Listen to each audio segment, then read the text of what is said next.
نہیں ہے. ٹھیک ہے. اچھا سر, اگلی بات یہ, آپ ایک بالکل ہی وکری دنیا سے بات کرتے ہیں کہ حضرت عثمان کے ٹائم پہ قرآن پاک کمپائل نہیں ہوا, نبی پاک صلی اللہ علیہ وسلم کی زندگی میں قائم ہوا, انہوں نے مصحف بنایا, اور مجھے ازواج مطہرات کو نام نہیں یاد جن کے پاس آپ نے کہا صندوق میں رکھوایا تھا, ان ازواج کا نام بھی بتا دیجئے, اور یہ بتائیے کہ یہ اس ریسرچ کا ریفرنس کیا ہے آپ کے پاس, کہاں سے آپ نے بات پڑھی نکالی ہے, بتائیں ذرا. پہلی بات یہ ہے کہ اگر قرآن کمپائل نہ ہوتا, دو گتوں میں جمع نہ ہوتا, فائنل نہ ہوتا, اللہ کے رسول صلی اللہ علیہ وسلم اس کو پورا بسم اللہ سے لے کر والناس کی سین تک پورا نہ سنا کے کمپلیٹ کرتے تو مزید 60,000 سال بھی زندہ رہتے. ٹھیک ہے, کام ختم نہیں ہونا. مشن یہی بات تقاضا آ رہا ہے, یہ کتاب یہ کہتی ہے, یہ کتاب یہ کہتی ہے, وہ کتاب یہ کہتی ہے, تو وہ جو آگے مخالف تھے وہ پوچھتے نہیں تو یار یہ کتاب ہے کتھے. وہ افغانستان کے ریلوے کے منسٹر والی بات ہوگی نا, جہاں ریلوے نہیں ہے وہ منسٹر کیا ہوگا, یہ کتاب کہاں ہے. صحیح ہے, کتاب کہاں ہے بھائی. ٹھیک ہے, پہلے کتاب تورات نہیں تھی, حضور کو کہا گیا کل فاتو بالتورات فتلوها, تورات لے کے آؤ پڑھو. یار تورات پیپر پہ ہی لکھی ہوئی تھی تو کہا جاتا لاؤ پڑھو, لائے. حضور نے کہا انگوٹھا ہٹاؤ, اس نے اصل مسئلے پہ انگوٹھا رکھا ہوا تھا, انہوں نے کہا انگوٹھا اٹھاؤ, تو وہ موجود. آپ یوسف علیہ السلام کی ابھی جو قسطوار وہ چلی ہے, میرے حال میں 61-62 وہ قسطوں میں کے ساتھ آیا حضرت یوسف علیہ السلام کا. ہاں جی, اس میں دیکھا نا ہم نے, وہ لکھے ہوئے آتے بھی ہیں, لکھے ہوئے جاتے بھی ہیں, تو ریفرنس ایون کہ حضرت سلیمان علیہ السلام نے بھی ملکہ کی طرف, ملکہ بلقیس کی طرف خط لکھ کے بھیجے. صحیح. یا ایھا الملأ انی القی الی کتاب کریم, کو اس وقت پیپر موجود تھے, چمڑے کے بہت زیادہ نفیس بھی تھے, رف بھی تھے, جیسے اب بھی کچھ کتابوں میں رف پیپر لگتا ہے, کچھ میں ذرا اچھی کوالٹی کا لگتا ہے. کراتیس کا ورڈ بھی قرآن پاک میں ہے نا, قرآن میں کہا ہے وَلَوْ نَزَّلْنَا, اب تو فرمایا کہ اب تم کراتیس پر لکھ رہے ہو. اللہ پاک فرماتا ہے وَلَوْ نَزَّلْنَا, اگر ہم اس کو قرآن نازل کرتے کراتی صفی یعنی پیپر پر یہاں سے لکھا ہوا جاتا. اب تو آپ پر نازل ہوتا ہے اور آپ دوسروں کو سناتے ہیں اور لکھواتے ہیں. اب اگر ہم وَلَوْ نَزَّلْنَا عَلَيْكَ الْقُرْآنَ بِقِرْطَاسٍ, اگر ہم ان جو ہے وہ کرتاس کی صورت میں آپ پر قرآن نازل, فَلَمَسُوهُ بِأَيْدِيهِمْ, یہ ٹچ کر کے اس کو دیکھتے اپنے ہاتھوں سے. صحیح ہے. تو کبھی ایمان نہ لاتے, پھر بھی ایمان نہ لاتے. یعنی حضور کے دل میں یہ تمنا ہوتی تھی نا کہ بھائی اگر اللہ پاک دکھا دے تو یہ جو سردار آئے ہیں یہ اگر مسلمان ہو گئے تو ان کے ساتھ اور بھی 2000 بندہ ہو جائے. اب ان کو تو لالچ تھی نا, زیادہ سے زیادہ بندے جنت میں جائیں. اللہ پاک کہتا ہے وَلَا تُسْأَلُ عَنْ أَصْحَابِ الْجَحِيمِ, اے نبی آپ سے جہنم میں جانے والوں کے بارے میں سوال نہیں ہوگا. کیوں پریشان ہوتے ہیں, کیوں ٹینشن لیتے ہیں کہ ہم یہ کہیں گے تم گئے بھی تھے اور پھر بھی اتنے کروڑ بندے جہنم میں چلے گئے, ہم آپ سے نہیں پوچھیں گے. صحیح ہے. کہیں اللہ پاک ذرا سختی کرتا تھا کہ وَإِنْ كَانَ كَبُرَ عَلَيْكَ إِعْرَاضُهُمْ فَإِنِ اسْتَطَعْتَ أَنْ تَبْتَغِيَ نَفَقًا فِي الْأَرْضِ وَسُلَّمًا فِي السَّمَاءِ فَتَأْتِيَهُم بِآيَةٍ. اے نبی اگر آپ کو ان کا اٹھ کے جانا بغیر معجزہ دیکھے بڑا بھاری گزرا ہے آپ پر, تو اگر آپ میں استطاعت ہے تو ہم آپ کو اجازت دیتے ہیں, زمین میں سلوک کر لیں, آسمان پہ سیڑھی لگا لیں, لے جائیں معجزہ. صحیح ہے. یہ جو آتے تھے نا یہ ایمان لانے آتے ہی نہیں تھے, یہ گھر میں ناشتہ نشتہ کر کے داڑھی شڑی تیل لگا کے تو کہ چلو یار محمد کے پاس آج کوئی دیکھتے ہیں, کوئی نوا مطلب ہے وہ ٹرک. صحیح. تماشا جیسے بازیگر کے پاس جاتا ہے نا بندہ, یار آج کوئی نویں سنا, وہ اس نیت سے آتے, ایمان لانے آتے ہی نہیں تھے. صحیح. اللہ پاک فرماتا ہے کہ اگر میں ان کو معجزہ دکھا دوں یہ پھر بھی ایمان نہ لائیں تو مکے میں عذاب نازل ہو جائے گا, اور وہ لوگ جنہوں نے ابھی مسلمان ہونا ہے وہ بھی رکھ لے جائیں گے. ہم جانتے ہیں کہ ہم کیوں نہیں دکھا رہے. بالکل صحیح. جی. تو کون سی ازواج مطہرات کے پاس سر یہ پڑا ہوا تھا, اپنے تو نام یہ جمع کیا گیا, یہ جس صندوق میں جمع کیا گیا تھا وہ صندوق قسطوانہ مہاجرین ہے. اور اللہ کے آپ اس کا دیکھیں جس جگہ قرآن والا صندوق رکھا ہوا تھا وہاں سے جب انہوں نے صحابہ نے اپنا اپنا نوٹ کر لیا تو اٹھوا کے حضرت حفصہ بنت عمر اچھا رضی اللہ تعالیٰ عنہ کے پاس حضور نے رکھوایا, عائشہ صدیقہ کے پاس نہیں رکھوایا. کیوں؟ اللہ جانتا تھا کہ آگے جا کے یہ سیاسی ڈسپیوٹ میں شریک ہو جائیں گے, لہٰذا ان کو محفوظ رکھا. اور عمر کی زندگی لمبی ہے, ابو بکر کی تھوڑی ہے. عمر اس کا سرپرست رہے گا, تب تک اسٹیبلش ہو جائے گا سارا کچھ, قرآن بھی بہت سارے پرنٹ ہو جائیں گے اور یہ محفوظ رہے گا. اس کا نام تھا الامام. قرآن کا نام پہلا جو حضور نے رکھا تھا وہ امام لکھا ہوا تھا اس کتاب کے. اچھا ٹھیک. تو یہ بعد والی جو من قبل کتاب موسیٰ اماما و رحمہ, اس سے پہلے موسیٰ کی کتاب امام اور رحمت تھی, یہ قرآن بھی امام اور رحمت. تو حضرت عثمان کی کنٹریبیوشن پھر کیا ہے یہ کہانی شریف ہے کہ بھائی ہر بندے نے جس کے پاس جتنا تھا، کسی کے پاس 2 صورتیں لکھی تھی، جو 4 صورتیں لگی، کسی کے 5 صورتیں تھے، کسی کے 10 صورتیں تھے، تو وہ لکھ کے رکھے ہوتے انہوں نے. تو پھر یہ کہ ان صورتوں پر انہوں نے اسی میں اپنی جو ان کی انڈرسٹینڈنگ تھی نا، وہ بھی اب چونکہ زبان تو عربی ہے نا، تو وہ بھی عربی میں لکھی. جیسے حضرت عائشہ صدیقہ رضی اللہ تعالیٰ عنہ کے مخطوطے میں لکھا ہوا تھا نماز عصر کا اور نماز کو قائم حافظوا علی الصلوات والصلاۃ الوسطیٰ، تو آگے انہوں نے لکھا ہوا تھا صلاۃ العصر. تو اب لوگوں نے اس کو قرآن کا حصہ سمجھ لینا تھا. تو سب کو ضبط کر کے جو صحابہ عبداللہ ابن مسعود رضی اللہ تعالیٰ بڑے جید صحابی ماہر قرآن ہیں، ان سے زبردستی پولیس بھیج کے لیا گیا ان سے کہ بھائی صاحب یہ تقدس کی بات نہیں ہے، یہ آفیشل آرڈر ہے اور اس میں حکمت ہے. اور وہ سارے اکٹھے کیے گئے اور جلا دیے گئے اور راکھ دفنا دی گئی. سب سے پہلے قرآن اچھی نیت کے ساتھ محفوظ کرنے کے لیے عثمان غنی نے جلائے. اگر کوئی شخص اپنے یہاں شہید شدہ ورقے اٹھاتا ہے گلی سے اور وہ ان کو جلا کے کہ کسی کے پاؤں کے نیچے نہ آئیں، کہیں اس کو دبا دیتا ہے یا پانی میں بہا دیتا ہے، تو وہ حفاظت کے لیے کر رہا ہے. انما الاعمال بالنیات. کوئی ہندو پکڑا جائے، اس میں کوئی عیسائی پکڑا جائے، پھر تو کہا جا سکتا ہے کہ دشمنی میں کی. یار مسلمان اس طرح کیسے کر سکتا ہے کہ انسلٹ کی نیت سے کرے؟ تو یہ بھی غلط ہے. کوئی نہ کوئی جس کی ہمارے ایک مولوی پکڑا گیا تھا، پتہ چلا کہ وہ بیچاری بیوہ تھی، مولوی صاحب اس کے ساتھ سلام دعا رکھنا چاہتے تھے، تو اس نے نہیں بات مانی. آخر 1-2 دفعہ انہوں نے تھریٹ کیا اور پھر اس کے بچے کو 10-12 سال کا بچہ تھا بیچارہ، وہ بغدادی اکٹھے کیے قاعدے وہ ورق اور جلا دیا، اس کا بچہ پکڑوا دیا. وہ تو بعد میں کسی کو خدا خوفی آ گئی، کوئی مؤذن تھا اس مسجد کا، یہ کون تھا، اس نے گواہی جا کے دی کہ یہ مولوی صاحب نے کیا، میرے سامنے جلا. یار پھر اس مولوی پر تو 295 سی لگنی چاہیے تھی نا. صحیح، اسے آس میں خالی چھوڑ دیا آپ نے. ٹھیک بات. سر اللہ تعالیٰ نے باقی آسمانی کتابیں جو ہیں ان کا ذمہ کیوں نہیں لیا؟ کیوں ہمیں ایک ٹیسٹ میں ڈال دیا اللہ تعالیٰ نے؟ ذمہ نہیں لیا. وہ آسمانی کتابیں بھی محفوظ ہیں، وہ آسمانی کتابیں بھی محفوظ ہیں. قرآن کریم gospels of Mark, Matthew, Luke, John, Old Testament, یہ سارے اوریجنل چیزیں ہیں آپ کے خیال میں؟ نہیں، مسئلہ یہ کہ یہ ان کی بخاریاں ہیں نا. اچھا، یہ انہوں نے ان سے مسکنسیپشن ہوئی. انہوں نے ترجموں سے جب آپ کا قرآن کریم عربی اس کا متن نکال دیں، آپ ٹھیک ہے، گم ہو جائے گا. آپ اردو دیں کسی کو، عرب کو بھی دیں، وہ جو اردو عربی جانتا ہے، عربی ہے لیکن اردو بھی جانتا ہے، اسے دیں اور اسے کہیں کہ پلیز آپ اس کو دوبارہ عربی میں ترجمہ کر دو. اللہ کی قسم نہیں، وہ ایک صفحے کا بھی ٹھیک ترجمہ نہیں کر سکتا، اگرچہ وہ پروفیسر ہو عربی کا. ان کے ساتھ یہ برداشت ہے. حضور کے زمانے تک تورات موجود تھی.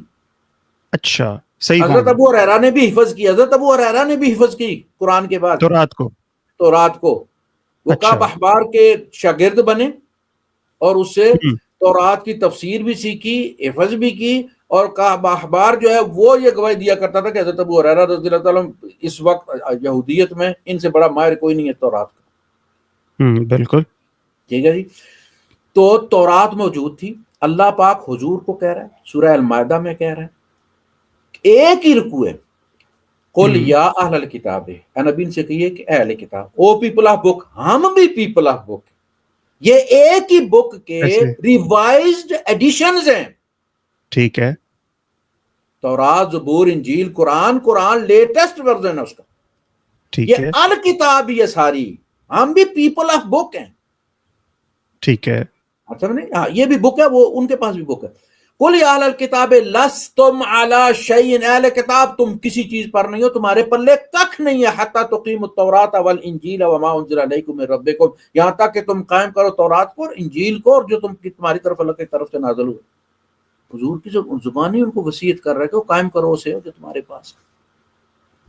اللہ پاک فرماتا ہے وَكَيْفَ يُحَكِّمُونَكَ وَعِنْدَهُمُ التَّوْرَاةُ فِيهَا حُكْمُ اللَّهِ، یہ آپ کے پاس فیصلہ کروانے آتے کیوں جبکہ ان کے پاس تورات موجود ہے، اس میں اللہ کا حکم موجود ہے. وہاں اللہ کو کہنا چاہیے تھا تورات انہوں نے بدل دی ہے، نہیں، انہوں نے تحریف کی. ہمارے مولوی بھی تحریف کرتے ہیں قرآن کے ساتھ. یہ فرقے کہاں سے بنے؟ تحریف سے بنے. ہر آیت کا مطلب ہر فرقہ اپنے حق میں لیتا ہے، یہ تحریف ہے. وہ بھی تحریف کرتا ہے. صحیح. وہ بھی تحریفی طور پر محرف تھا. وہ قرآن بھی محرف ہو چکا ہے.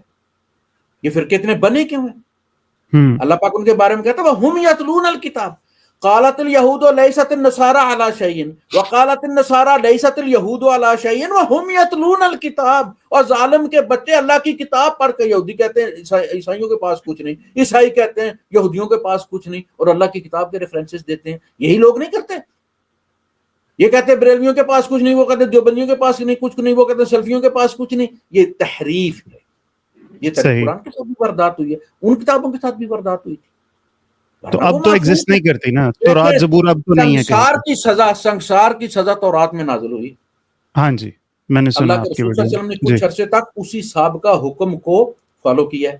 وہ جو آتا ہے نا مصدقا لما بین یدیہ من التوراۃ والانجیل، اپنے سے پہلی تورات اور انجیل کی تصدیق کرتا ہوا آیا. یہ نبی تو مراد کیا ہے کہ اس کو اون کرتا آ رہا ہے. جب تک اس قانون میں تبدیلی نہ ہوگی یہ نبی اسی قانون کو فالو کرتا رہے گا. حضور بیت المقدس کی طرف منہ کر کے نماز پڑھتے رہے وہاں مکہ میں بھی. صحیح، بالکل ٹھیک. تو وہ جو تھا نا کہ سنسار حضور نے اس کے مطابق کیا. تورات میں آج بھی ایک جگہ پر نہیں کئی جگہ پر سنسار ہے کہ اگر اس نے یہ جرم کیا ہے تو فلاں انوائرمنٹ میں کیا ہے تو فلان جگہ جا کے سنسار کیا جائے، اور ادروائز فلان جگہ جا کے سنسار کیا. وہ آج بھی موجود ہے یار ہمارے یہاں. چونکہ ثابت کوئی نہ کر سکے یار سنسار کہاں سے لے کر آئے. قرآن میں تو کوڑوں کی سزا ہے تو کہا تو فوراً کہا جی سزا وہ نازل تو ہوئی تھی یار بکری کھا گئی. ہم حضور کے تجہیز و تکفین میں لگے ہوئے تھے بکری کھا گئی. یار پھر پتہ نہیں کیا کیا کھا گئی ہوگی بکری. پھر پتہ نہیں کیا کیا کھا گئی ہوگی. وہ کوئی حافظ تو تھی نہیں کہ ایک آدھ پڑھ کے کھائی ہوگی اس نے.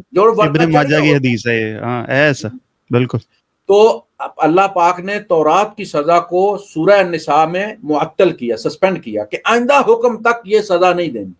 اپڈیٹ ہو. واللاتی یاتین الفاحشۃ من نسائکم فاستشہدوا علیہن اربعۃ منکم فإن شہدوا فامسکوہن فی البیوت حتی یتوفاہن الموت ویجعل اللہ لہن سبیلا. ان پر گواہی دو، اگر 4 گواہ پورے ہو گئے ہیں تو ان کو گھروں میں بند کر، سنسار نہیں کرنا، گھروں میں قید کر دو یہاں تک کہ یا مر جائیں یا اللہ پاک قانون میں کوئی اور تبدیلی کر دے، کوئی اور فیصلہ کر دے.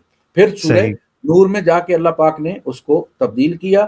اور صورت آپ اندازہ کریں کہ کس طرح شروع ہوتی ہے. کوئی حامیم نہیں، کوئی عین سین قاف نہیں، کوئی نون نہیں، کچھ نہیں، سیدھا سیدھا کہا سورۃ انزلناها وفرضناها وانزلنا فيها آیات بینات لعلکم تذکرون. الزانیۃ والزانی فاجلدوا کل واحد منہما 100 جلدہ. زانیہ عورت زانی مرد دونوں کو ہر ایک 100 کوڑا مارو. نہ شادی شدہ کا کوئی ذکر ہے نہ غیر شادی شدہ کا کوئی ذکر ہے، نہ جہاں سزا معطل کی تھی وہاں کوئی شادی شدہ غیر شادی شدہ کا ہے. جو بھی برائی کرتی تھی اس کو تو رات میں بھی شادی شدہ غیر شادی شدہ کا کوئی تفریق نہیں. حضور نے بھی جن کو سنسار کیا ان سے نہیں پوچھا شادی شدہ ہو یا غیر شادی شدہ ہو، جرم ثابت ہو گیا. تو قرآن نے 100 کوڑے کر دیا ہے. اب یہ بیچارے سنسار حضور کو انہوں نے دیکھا لیکن یہ بھول گئے کہ بعد میں تبدیل ہو گیا معاملہ، تو انہوں نے پھر وہ آیت ڈالی اور نکال لی، ڈالی اور نکال لی کہ بھائی یہ آیت تھی لیکن حکم باقی ہے. عجیب عجیب. اس لیے میں کہتا ہوں کہ ہمارے یہاں واحد اسکولا بیری کہ یار آیت موجود ہے کہتے ہیں حکم اس کا معطل ہو گیا اور حکم چل رہا ہے. آیت نکل گئی ہے قرآن سے، کیوں جگہ نہیں تھی، پیپر تھوڑا پڑ گیا. عجیب. Every thing is possible, every thing is possible in theology. صحیح بات ہے. چلیں سر، سورہ یونس کی آیت نمبر 38 ہے جس میں اللہ تعالیٰ کہتا ہے، کیا وہ کہتے ہیں رسول صلی اللہ علیہ وسلم نے خود اسے گھڑ لیا ہے قرآن پاک کو، آپ فرما دیجئے پھر تم اس کی مثل کوئی اور صورت لے کر آؤ. اس طرح کی بات خدا تعالیٰ نے فرمائی ہے. سر اس بات کا مطلب کیا ہے؟ میں بھی فرمایا فاتو بصورت من مثلہ، ایک صورت لے آؤ. مجھے لگتا ہے اللہ تعالیٰ معاف فرمائے کہ یار اس سے ملتی جلتی آیت لکھنا کوئی اتنا مشکل تو نہیں ہے. اللہ معاف کرے، میرے دل میں آتی ہے بات. میں بھی حکم دیا فاتو بعشر سور مثلہ مفتریات، 10 صورتیں لے آؤ. ہاں، کیا مطلب ہے اس بات کا؟ اس کا مطلب یہ ہے کہ نبی کی موجودگی میں، اب نہیں، اچھا نبی کی موجودگی میں یہ ویلڈ ہے. نبی کی موجودگی میں اللہ پاک فرماتا ہے کہ نبی بھی اگر اپنا قول ڈال دینا اس قرآن میں میرا بنا دے. وَلَوْ تَقَوَّلَ عَلَيْنَا بَعْضَ الْأَقَاوِيلِ، قول کی جمع اقاویل. لَأَخَذْنَاهُ بِالْيَمِينِ، ہم دائیں ہاتھ سے پکڑیں اسے، ثُمَّ لَقَطَعْنَا مِنْهُ الْوَتِينَ، رگے جان اس کی کاٹ دیں. اگر ایک اپنا قول بھی اس کتاب میں میرا بنا کے ڈال دے.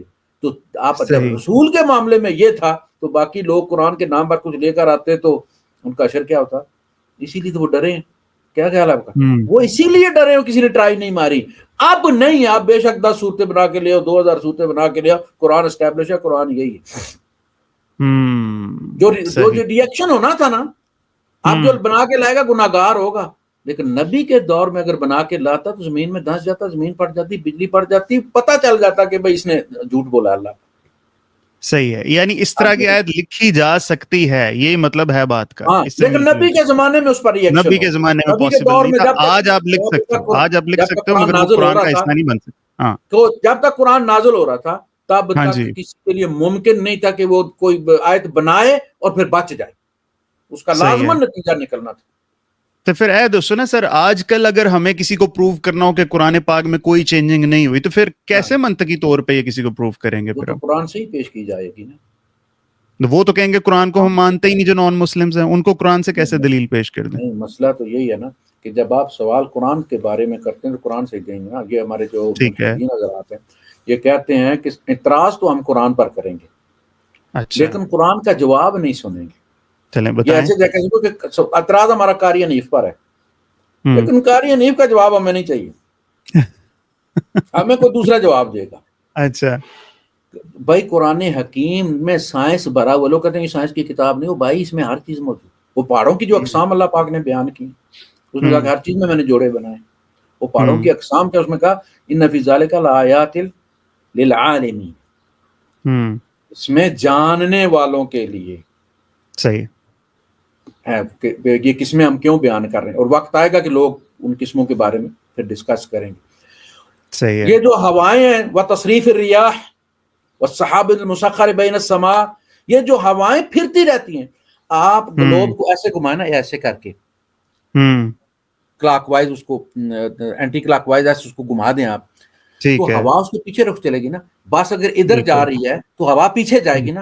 کبھی ایسا ہو سکتا ہے کہ بس جا رہی ہے اور ہوا سے آگے نکل رہی ہے, ایسا نہیں نا. تو اگر زمین ایک ہی طرف روٹیٹ کر رہی ہے 62,000 کلومیٹر کی رفتار سے, تو ہوا کو پھر اس رخ پر چلنا چاہیے نا. وہ کبھی ادھر سے آتی ہے, کبھی ادھر آتی ہے, کبھی ادھر سے آتی ہے, کبھی شمال سے آتی ہے, کبھی پورے کی آتی ہے, کبھی مرگلا سے آتی ہے, کبھی وہ سمندر کی طرف سے آتی ہے. یہ کیا ہے؟ اللہ پاک کی بڑی نشانی ہے. وقت ہے کہ لوگ پہچانے. 30,000 فٹ کی بلندی پر آپ کو پتا چلا کہ ایک چین ہے جو اس کے گرد, زمین کے گرد چل رہی ہے, واقعی جو ایک ہی سمت ہے, تبدیلی, لیکن اس کی رفتار اتنی ہے کہ نیچے اس کی ہواؤں کے مختلف بگولے بنتے اور اپنا رخ تبدیل کرتے رہتے ہیں. وہ تخلیق ہوتی ہے ان کی کہ کبھی ادھر جاتی ہیں, کبھی ادھر جاتی ہیں. اور بھی بہت سارے پرندوں کے بارے میں اللہ تمہاری زبانوں کے بارے میں, تمہارے رنگوں کے بارے میں پتہ چلے گا کس نسل سے, کہاں سے ہے, پتہ چل جائے گا تمہارے بارے میں. تو سائنسی چیزیں سائنس والوں کے لیے اللہ نے چھوڑی ہیں. ہم کیا کہتے ہیں کہ آمنا بہ کل من عند ربنا, ہماری سمجھ میں نہ بھی آئیں تو ہم اس بات کی گواہی دیتے ہیں کہ ہمارے رب کی طرف نازل ہوا. آنے والے پتہ نہیں کیا کیا قرآن سے نازل کریں گے اور ثابت کریں گے. لوگ کہتے ہیں جی یہ بات ہمارے اسلاف نے کیوں نہیں بتائی. آپ کے اسلاف کے زمانے میں نہ پیٹرول ہوتا تھا, نہ گاڑی ہوتی تھی. اس کا مطلب ہے وجود ہی کیوں نہیں گاڑی کے پیٹرول کے, کہ آپ کے اسلاف کو پتہ نہیں چلا.